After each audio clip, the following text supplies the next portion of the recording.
I know. Another subwoofer review. God, Zeos. What's special about this little guy? Oh, that it's a little guy. It's a Kali Audio. I think it's the 6.2 called Project Watts. And here's the thing. I've reviewed several studio monitor subwoofers. I got a Mackie over there. I got the Fluid Audio one upstairs, one with a cool slanted port that came out the front. And I think those were an 8 and a 10. And I literally told you guys they're overpriced. Don't get them. They underperform. You can do better for $500. Wow.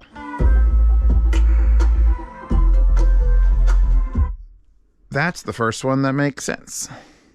That is two 6.5-inch drivers side firing with a very, very large, like an entire sandwich-sized port that goes up into it.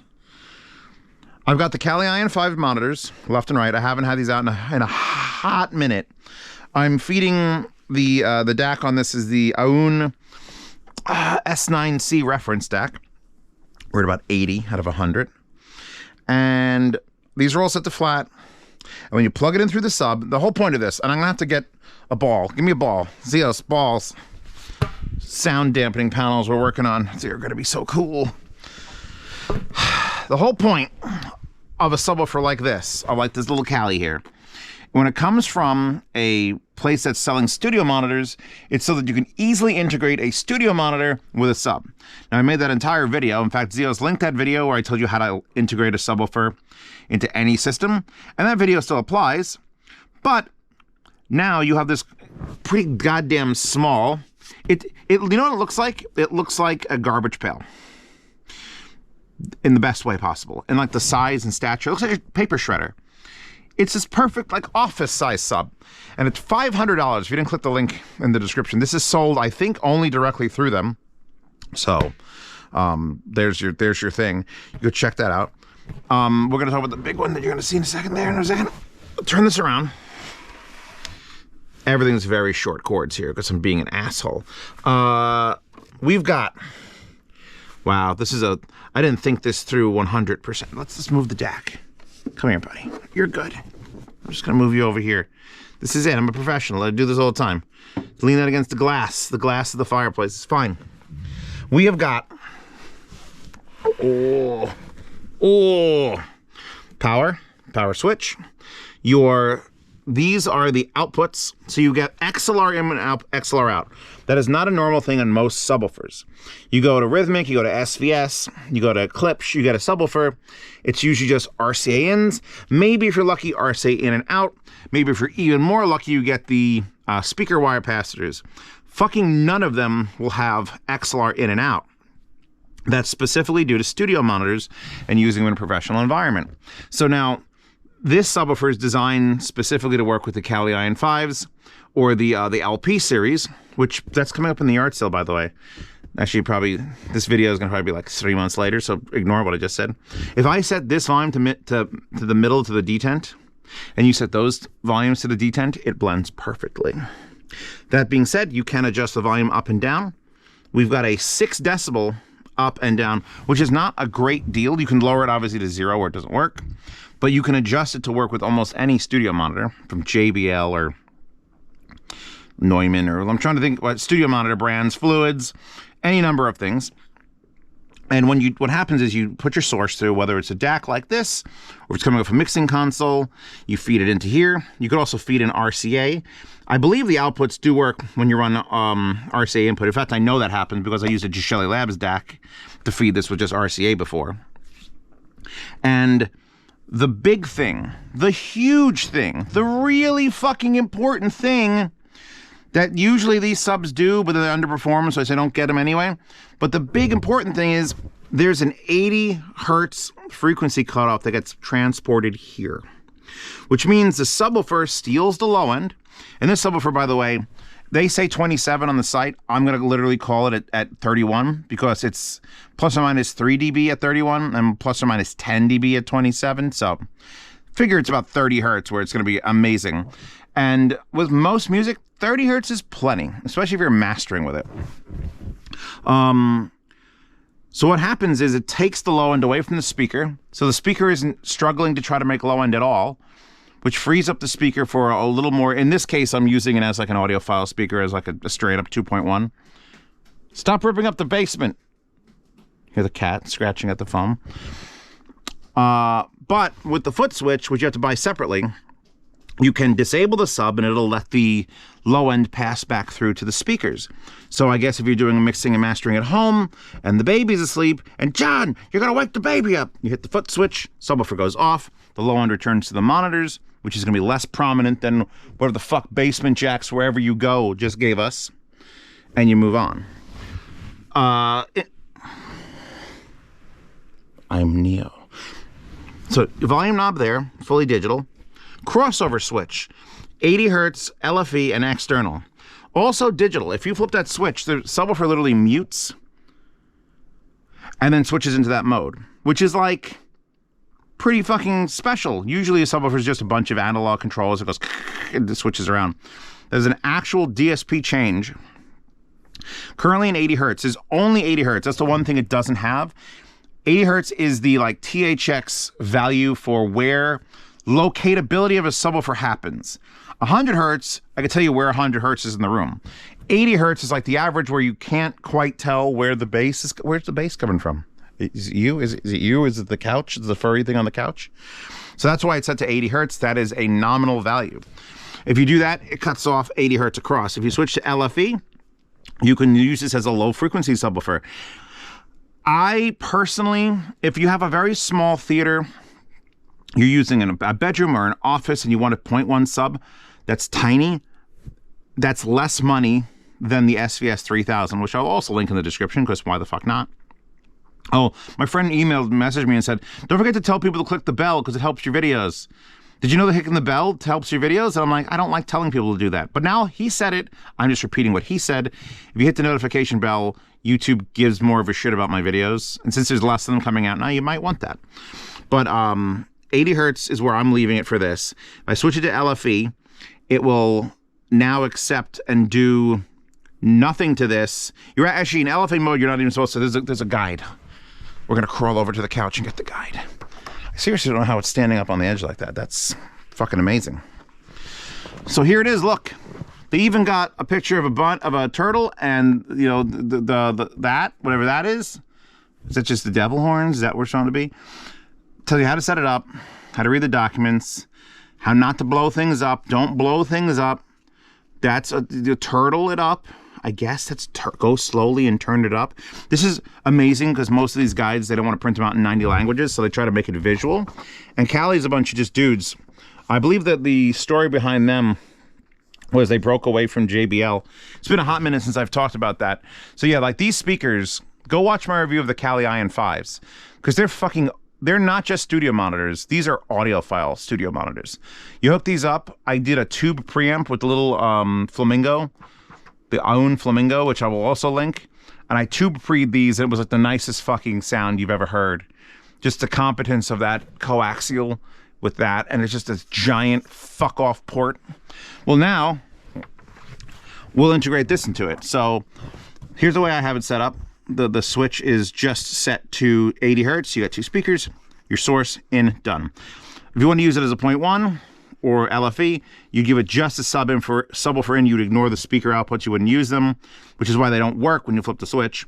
And then if you do the external, then this becomes full range and you just hear voices and gunshot. You hear everything out of it because it's expecting you to have an external control, which is similar to LFE, only this LFE, when you switch it to it, is actually still limiting frequencies.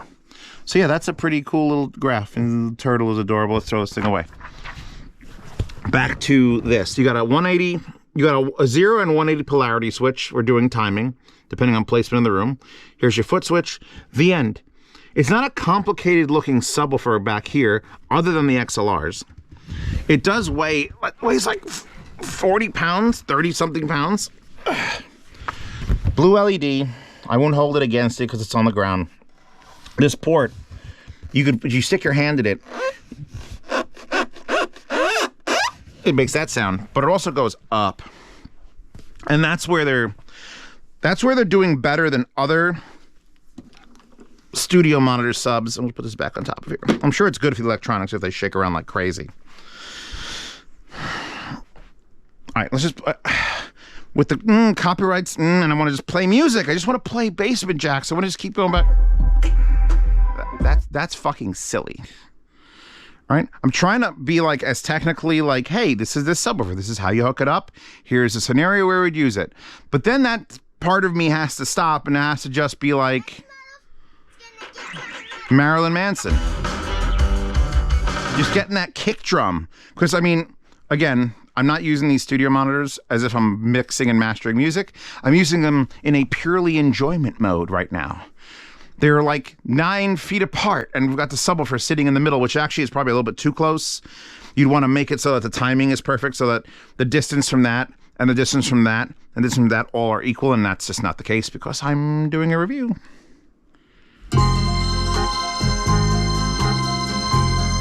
I would love to play music. I can't. That was 5 seconds of the Majestic Orchestra. You mean everything to me. Don't Thomas Dolby? There's no bass. I should probably get my bass soundtrack going. See, it's hard to do a subwoofer when it's not intended for 0.1. I'm going to do the Klipsch 14-inch either later tonight or tomorrow. And that's going to be like, put on a movie, spaceship goes by, world shatters, oh my God, subwoofer, subwoofer, subwoofer.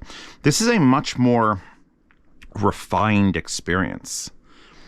We don't get a lot of those on Z Reviews here. We get the big honkin' subs that literally fuck you up. And then every once in a while, we get like a Martin Logan Dynamo 400 or the 300s. You get something that's like a smaller sub. 2 6s. Zeos, 400 watt continuous, 1000 watt peak. All right, they love to say 1000 watts. That's peak. That's not continuous. But 400 watts continuous, presumably 200 watts per channel. I am the most impressed I've been with a 6-inch sub with this sub. And I've heard quite a lot of 6-inch subs. A strangely high amount for some reason. God, I would love to just play music. There. Just a kick, kick, kick coming straight out of that. Now, if that was put into the corner, it would still be unlocatable because of the 80 hertz cutoff. And because it's cutting the low end off of the actual speakers themselves, whether it's Kali monitors or any other monitors, I could even fucking hook the Bucarts up, the A500s, because they do have XLR inputs. I could hook those up, feed them analog, and then integrate this as the sub, and it would just feed them everything above 80 hertz, which would take away from all their beautiful bass response, but that is a possibility. So I guess I'm giving the, actually, let me open up the page. Where's my lighter keyboard? I'm going to do keyboard reviews. I keep saying that. And every one of the keyboards the only thing I could say about keyboards is I hate them. I fucking hate them. So here it is. The WS-6.2 is a studio subwoofer with its 2 6.5-inch horizontally opposed woofers taking up less than half the space of comparable performing subwoofers. Blah, blah, blah, blah, blah. Tailor-made for the Kali LP series and IN series monitors. $500, which in the world of subwoofers, that is about what it would cost for a studio monitor sub, because they know it's going to be a very specific, they've got to make the back plate amps themselves. They can't just buy a generic one. You know, here's how it looks. Ta-da! It certainly isn't a looker, unless you like rounded edges and black boxes. So the specs on it, 400 continuous, 1000 watt peak, 2 6.5s, 27 is at -10. I don't like that. So I'm going to go plus or minus 3 is 31.5 hertz. Which is perfectly fucking fine for music. Recommended listening to this in up to 4 meters, so you gotta have a pretty big room and still put this in there. 120 decibel sound pressure level. I haven't put it up that high, but I've also never heard it distort, which makes me believe it. So there you go. From port to include 31 pounds. So she weighs 31 pounds. Why is it a she? I don't fucking know. What gender is your audio equipment? Tell me in the comments below. I wanted to show you this, though. One of the reasons I wanted to bring this up is this is their subwoofer. This is not their big subwoofer. So you can expect the big subwoofer to come at some point. So this is the WS-6.2, and that's $500. For only $800, which is like not a little bit, but there is a 12-inch version, not opposed 12s, just a single, and it says 123 decibels max SPL and down to 23 hertz, which 23 hertz on a home theater sub, you could do better. You know, 18 to 20 is kind of like the normal. 23 hertz on an accurate fucking studio subwoofer? Holy shit is where we're going with that. Anyway, wallpaper available in the wallpaper ward. I'm going to shuffle a little bit more, and then I might have to actually pick up a different playlist. I don't know if the camera's picking up like that. It's got an aura. It's just adding an aura to the room. Like, I think if I had to add a subwoofer for like doing just straight up listening tests, I would hide this one. Actually, could I? You know what? If I redesigned what holds up my center channel, because here's my center channel, by the way. If I redesigned it, that would fit there and port underneath. And then I could just integrate the subwoofer in whenever I'm doing lefts and rights. Just standard speakers. Just cut off from the amplifiers. Or I could make those work as well. Or, you know, that one or that one. God, there's so much back here. I'm gonna have to fix that later. Basically what I'm saying is good subwoofer, good job. Kali fucking things up still fucking things up. It's Kali and Fluid. If you say, what studio monitor should I get, Zeos? Those are the only two brands I give a shit about, where it's not like, you know, okay, Neumann, okay, you know, JBL as their higher end line, and then everyone's gonna just say, but what about Genelex, Zeos? I'm like, yes, Genelex are great.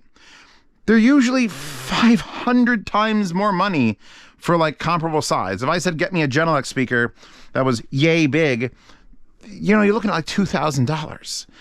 I think these Kalis are $500 for the pair, $600 for the pair. I actually don't remember how much they cost for the pair. I should probably look that up. Bird of prey. Actually, if I switch the switch to that, that's on LFE now. I think it may just not pass through. Yeah. Now it's just that. And the crossover is slightly higher, so got a little bit of vocals coming out of it. But you could like, the presence of this little fucking box is nutty. There you go. Fatboy Slim, that old pair of jeans. It's just rocking down and rocking down. So that's probably, I actually have the Fluid subwoofer upstairs in my kitchen. You can't see it.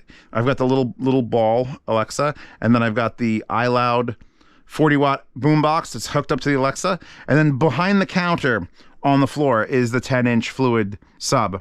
This kills that subwoofer. Kills it. It's killed every subwoofer that I've ever gotten. The Mackie subwoofer that's sitting right over there. I could sell it if I had the box for it. Put it in the yard sale. Has similar features as far as connectivity. This one performs better. It just performs better. It's an actual subwoofer that I actually am concerned with and will recommend. Versus something I'm like, it's just overpriced, don't worry about it. Actually. So yeah, I don't want to make this review too much longer.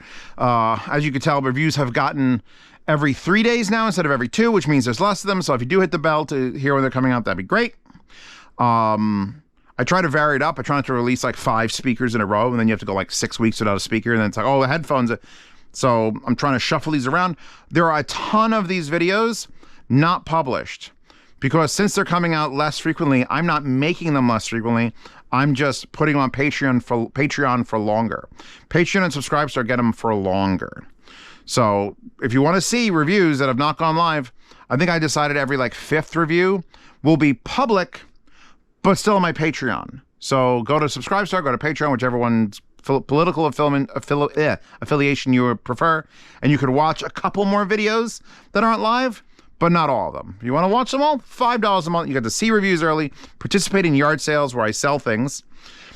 I would absolutely sell that sub. If I can make a box, might be able to make a box. So see reviews early, participate in yard sales, hear sound demos. The Sound Demo Oasis, all sound demos have been wiped from the internet, except for the private ones, which is all the previous ones, at least the audio from them, and all new modern ones. I actually have 10 sound demos I've just done. I did 5 speakers and 5 headphones, and that's going up to the Oasis maybe tonight if I feel energetic. Which you don't know what the date is, so you can't even judge that. So that's it. 3 benefits of being a $5 patron is that. The $10 patrons get the benefit of talking to me directly in the patronage chat. There's almost 200 people. I'm going to say almost 200. We haven't quite hit 200, like 185. 200 people in there that can ask me questions directly. You could at me. You could share your systems. I will help you. You say, Zeos, I bought this and I have this. And boom, that's where you go. For only $10 a month, a Zeos like me could help your ass with speaker problems and surround sound problems and waifu problems. I'll tell you all about the waifus and which ones are the best and the worst. Bunny girls, always bunny girls. You also get into a lifetime swap meet channel when you're in the $10 chat, which lets you buy, sell, and trade gear with other members. And once you're in that for life. So there's over 370 members in there that are just selling gear to each other. I know Koji's in there selling a bunch of the stuff he's reviewed in the UK. There's a lot of worldwide stuff. Mr. Worldwide's in there selling his things. So yeah, and if you want the wallpaper, there's a link in the description for Resilio Sync. You have to install some software, but it syncs every wallpaper I've ever used ever on this channel for a decade, which is like 2.5 gigs. And if you just leave that running, it'll just, every time I add a new wallpaper, like, I'm done with this wallpaper, upload to the internet. That's the only way I could do it, because God knows fucking YouTube will look at that and go, ah, pornography, I see. Chinese cartoons. So anyway, links to the Kali, links to the Own, links to the Kali, links to the other things I've talked about, Shell Labs and things like that, links to this fucking ball, which is amazing. You didn't need to see that, but you seen it. And I want to thank you all for coming by. If you like these sorts of videos, like them or say a comment. Just comment. Comment a word. What's your favorite noun? Tell me it in the comments. Anyway, I'm done. I'll fall off my ball now. Go sleep.